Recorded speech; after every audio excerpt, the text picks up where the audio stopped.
ꯍꯧꯖꯤꯛ ꯁꯦꯇꯔꯗꯦꯒꯤ ꯄꯥꯃꯤꯟꯅꯔꯁꯤ last but not the least ꯁꯦꯇꯔꯗꯦꯒꯤ ꯍꯟꯗꯛ ꯁꯦꯞꯇꯦꯝꯕꯔ ꯊꯥꯁꯤꯗ ꯀꯔꯤ ꯀꯔꯤ ꯂꯩꯒꯦ ꯍꯥꯏꯕꯗꯨ ꯌꯦꯡꯃꯤꯟꯅꯔꯁꯤ ꯀꯔꯤꯌꯔꯒꯤ ꯍꯥꯟꯅ ꯌꯦꯡꯉꯅꯤ ꯀꯔꯤꯌꯔꯒꯤ ꯃꯇꯨꯡꯗ ꯐꯥꯏꯅꯥꯟꯁꯤꯌꯦꯜ ꯁꯤꯆꯨꯋꯦꯁꯟ ꯀꯃꯥꯏꯅ ꯂꯩ ꯍꯥꯏꯕꯗꯨ ꯌꯦꯡꯃꯤꯟꯅꯔꯁꯤ ꯑꯗꯨꯒ ꯑꯔꯣꯏꯕ ꯑꯣꯏꯅ ꯂꯚꯇ ꯅꯨꯡꯁꯤ ꯅꯨꯡꯉꯣꯟꯒꯤ ꯂꯚ ꯂꯥꯏꯐꯇ ꯀꯃꯥꯏꯅ ꯂꯩꯒꯦ ꯍꯥꯏꯕꯗꯨ ꯌꯦꯡꯃꯤꯟꯅꯔꯁꯤ ꯍꯟꯗꯛꯀꯤ ꯊꯥꯁꯤꯒꯤ ꯑꯍꯥꯟꯕꯗ ꯀꯔꯤꯌꯔꯁꯤ ꯌꯦꯡꯃꯤꯟꯅꯔꯁꯤ 5 of swords ꯍꯥꯏꯕꯁꯦ ꯂꯩꯔꯦꯀꯣ 5 of swords ꯀꯩ ꯀꯩꯅꯣ ꯃꯥꯒꯤ ꯂꯩꯔꯤꯁꯤ ꯍꯟꯗꯛꯀꯤ ꯊꯥꯁꯤꯗ ꯈꯤꯇꯪ ꯃꯥꯏꯊꯤꯒꯗꯧ ꯃꯥꯟꯕ ꯀꯣ ꯑꯗꯨꯒꯨꯝꯕ ꯃꯑꯣꯡꯁꯤꯗ ꯂꯩꯌꯦꯕꯀꯣ ꯁꯣ 9 of cups judgment king of rods ꯁꯤ ꯂꯩꯔꯤꯁꯦ ꯍꯟꯗꯛꯁꯦ ꯅꯤꯡꯕꯗꯤ ꯊꯨꯡꯒꯗꯕ ꯊꯕꯛꯁꯦꯀꯣ ꯑꯍꯥꯟꯕꯗ ꯅꯤꯡꯕ ꯊꯨꯡꯉꯦꯗ ꯐꯔꯦꯗꯥꯅ ꯈꯟꯕꯀꯣ ꯑꯗꯨꯒꯗꯤ ꯁꯨꯝ ꯌꯦꯡꯉꯨꯔꯀꯥꯟꯗꯗꯤ ꯅꯤꯡꯕ ꯊꯨꯡꯉꯦꯅ ꯊꯕꯛꯁꯦ ꯆꯪꯁꯤꯜꯂꯅꯦꯕ ꯀꯣ ꯑꯩ ꯑꯄꯥꯝꯕ ꯐꯪꯉꯦꯅ ꯆꯪꯁꯤꯜꯂꯅꯤ ꯑꯗꯨꯒ ꯍꯦꯛ ꯆꯪꯁꯤꯜꯂꯒ ꯈꯣꯡ ꯊꯥꯡꯖꯜꯂꯀꯥꯟꯗ ꯑꯁꯣꯏꯕ ꯑꯃ ꯎꯔꯛꯄ ꯍꯥꯏꯇꯥꯔꯦꯅꯦ ꯃꯤꯠ ꯊꯛꯄ ꯀꯣ ꯃꯥꯏ ꯊꯛꯄ ꯀꯥꯏ ꯍꯥꯏꯅꯩꯗꯅꯀꯣ ꯑꯗꯨꯃꯥꯏꯅ ꯇꯧꯗꯅ ꯃꯨꯟꯅ ꯌꯦꯡꯁꯤꯜꯂꯨꯗꯕ ꯑꯩꯒꯤ ꯑꯄꯥꯝꯕ ꯐꯪꯉꯕꯅꯦ ꯁꯥꯗꯅ ꯁꯤꯗ ꯑꯁꯣꯏꯕ ꯌꯥꯎꯔꯤꯕ꯭ꯔꯥ ꯀꯥꯏꯅ ꯌꯦꯡꯉꯨꯗꯕ ꯍꯥꯏꯇꯥꯔꯦꯀꯣ ꯑꯗꯨꯒꯨꯝꯕ ꯊꯕꯛ ꯏꯟꯈꯥꯡ ꯑꯃ ꯇꯧꯕꯗ ꯍꯟꯗꯛꯀꯤ ꯊꯥꯁꯦ ꯑꯗꯨꯃꯥꯏꯅ ꯃꯥꯏ ꯊꯛꯄꯒꯤ ꯈꯤꯇꯪ ꯁꯣꯏꯒꯗꯕ ꯃꯑꯣꯡꯁꯤꯗ ꯂꯩ ꯍꯥꯏꯇꯥꯔꯦꯀꯣ ꯁ꯭ꯇꯨꯗꯦꯟꯁꯤꯡꯒꯤ ꯑꯣꯏꯅ ꯑꯦꯛꯖꯥꯝꯗ ꯀꯩꯗ ꯄꯩꯈꯥ ꯀꯩꯀꯥꯗꯀꯣ ꯑꯩ ꯑꯄꯥꯝꯕ ꯑꯟꯁꯔꯗꯣ ꯑꯩꯅ ꯑꯄꯥꯝꯕ ꯀꯣꯏꯁꯟꯗꯣ ꯍꯪꯉꯛꯑꯦ ꯈꯣꯠꯂꯛꯑꯦ ꯑꯩ ꯁꯤꯗꯤ ꯑꯩ ꯐꯖꯅ ꯇꯧꯕ ꯉꯝꯃꯅꯤ ꯈꯣꯠꯂꯅꯤꯅ ꯃꯥꯏ ꯊꯛꯏꯉꯩꯗ ꯑꯇꯣꯞꯄꯗ ꯁꯣꯏꯕꯒꯨꯝꯕ ꯀꯣ ꯑꯗꯒꯤ ꯁ꯭ꯇꯨꯗꯦꯟ ꯂꯥꯏꯐꯀꯤ ꯍꯟꯗꯛꯀꯤ ꯊꯥꯁꯦ ꯈꯤꯇꯪ ꯆꯦꯛꯁꯤꯟꯕꯤꯔꯣ ꯑꯇꯩ ꯖꯣꯕ ꯁꯤꯀꯔꯁꯤꯡꯒꯤꯁꯨꯅꯤ ꯁꯤ ꯊꯕꯛꯁꯦ ꯌꯥꯝ ꯐꯔꯦ ꯑꯩꯅ ꯈꯟꯕꯗꯣ ꯄꯥꯝꯕꯗꯣ ꯐꯪꯉꯦ ꯈꯣꯠꯂꯦꯅ ꯈꯜꯂꯒ ꯑꯗꯣꯝꯗ ꯑꯣꯟꯁꯤꯜꯂꯤꯉꯩꯗ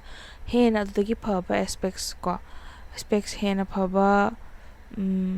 ꯖꯣꯕ ꯑꯣꯄꯣꯔꯆꯨꯅꯤꯇꯤ ꯃꯈꯨꯠꯇꯒꯤ ꯅꯥꯟꯊꯣꯛꯈꯤꯕ ꯀꯣꯟꯅ ꯏꯍꯦ ꯍꯥꯏꯔ ꯇꯣꯛꯄꯒꯤ ꯐꯤꯕꯝꯁꯤꯗ ꯂꯩꯌꯦꯕꯀꯣ ꯑꯗꯒꯤ ꯍꯧꯖꯤꯛ ꯊꯕꯛ ꯏꯟꯈꯥꯡ ꯇꯧꯔꯤꯕꯁꯤꯡꯒꯤꯁꯨ ꯐꯖꯕ ꯑꯣꯄꯣꯔꯆꯨꯅꯤꯇꯤ ꯑꯃ ꯁꯤꯒꯤ ꯀꯩ ꯍꯥꯏꯅꯤ ꯏꯃꯥꯡꯗ ꯀꯩꯁꯨ ꯅꯠꯇꯕ ꯑꯣꯄꯣꯔꯆꯨꯅꯤꯇꯤ ꯃꯆꯥ ꯑꯃꯁꯦ ꯎꯔꯒ ꯃꯤꯠ ꯊꯛꯀꯠꯂꯤꯉꯩꯗ ꯀꯣ ꯍꯦꯟꯅ ꯐꯕ ꯑꯣꯄꯣꯔꯆꯨꯅꯤꯇꯤ ꯈꯨꯠꯇꯒꯤ ꯅꯥꯟꯊꯣꯛꯄ ꯍꯥꯏꯅ ꯂꯩꯌꯦꯕꯀꯣ ꯑꯗꯨꯅ ꯈꯤꯇꯪ ꯃꯥꯏ ꯃꯤꯠ ꯁꯤꯡꯅ ꯂꯩꯕꯤꯔꯣ ꯑꯗꯨꯅꯤ ꯑꯗꯩꯗꯤ ꯑꯣꯀꯦ ꯖꯣꯕ ꯇꯧꯔꯤꯕꯁꯤꯡꯒꯤꯁꯨꯅꯤ ꯆꯞ ꯃꯥꯟꯅꯩ ꯑꯗꯨꯝ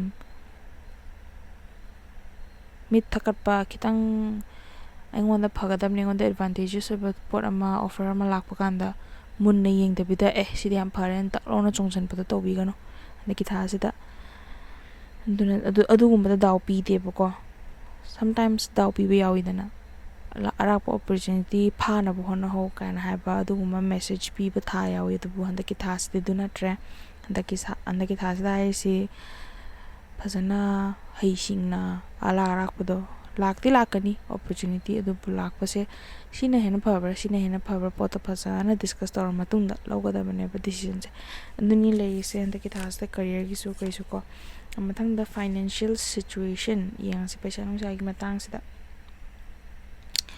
ꯄꯩꯁꯥꯒꯤꯁꯤ ꯑꯣꯀꯦ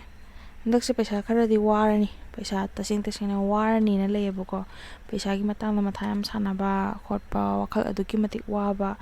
ꯑꯗꯒꯤ ꯃꯔꯛꯇ ꯄꯣꯠ ꯆꯩ ꯈꯔ ꯂꯩꯔꯨꯕ ꯍꯥꯏꯔꯤꯁꯤꯅꯦ ꯄꯩꯁా ꯈꯤꯇꯪ ꯃꯥꯡꯍꯜꯂꯨꯔꯦ ꯈꯜꯂꯁꯦ ꯑꯗꯣ ꯍꯥꯟꯅꯗꯤ ꯄꯩꯁꯥꯕꯨ ꯀꯩꯅꯣ ꯑꯗꯨꯝ ꯂꯥꯛꯀꯅꯤ ꯍꯥꯏꯗꯤ ꯄꯩꯁꯥ ꯂꯥꯛꯐꯝꯁꯦ ꯑꯗꯨꯝ ꯂꯩꯕꯒꯤ ꯍꯥꯟꯅꯗꯒꯤꯀꯣ ꯑꯗꯨꯕꯨ ꯍꯟꯗꯛ ꯃꯇꯥꯡꯁꯤꯗ ꯄꯩꯁా ꯂꯥꯛꯐꯝꯁꯦꯁꯨ ꯊꯤꯡꯖꯤꯟꯈꯤꯕꯒꯤ ꯃꯑꯣꯡꯗ ꯂꯥꯛꯑꯒꯁꯨ ꯆꯠꯄꯅ ꯍꯦꯜꯂꯛꯄꯀꯣ ꯑꯗꯨꯗꯨꯅ ꯑꯇꯩ ꯗꯔꯀꯥꯔ ꯀꯩꯀꯥ ꯂꯩꯔꯛꯄꯁꯤꯡꯗꯣ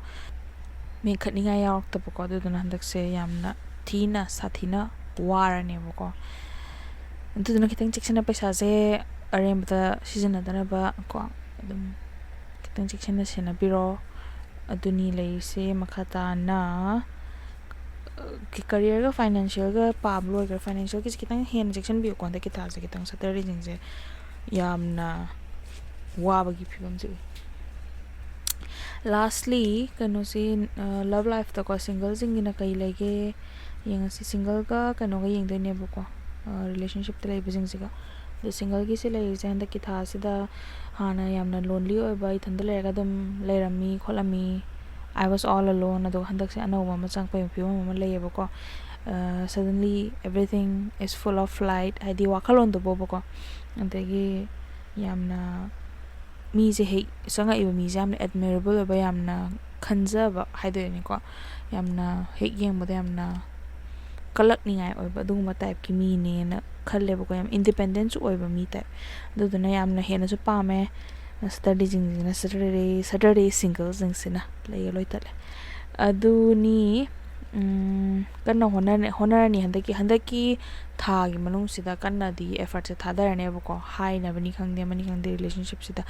haidi ma se date tawba ngamgadra kaina khallaga kanna honajabado adugi mong sida lai. So basically good news ni ko single singi oinadi afaba ama haire aduga okay. Nine of Rods couple singi lai handaki September tha sida study singi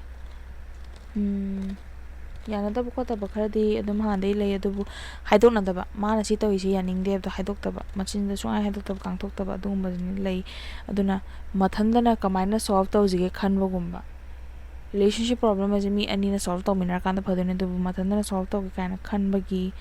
achum aran gyan men taktaba waba bu yam thina waba adamaina tayeba ko handaki relationships kan nungsina badi dum nungsina ba love is still alive adu ergasu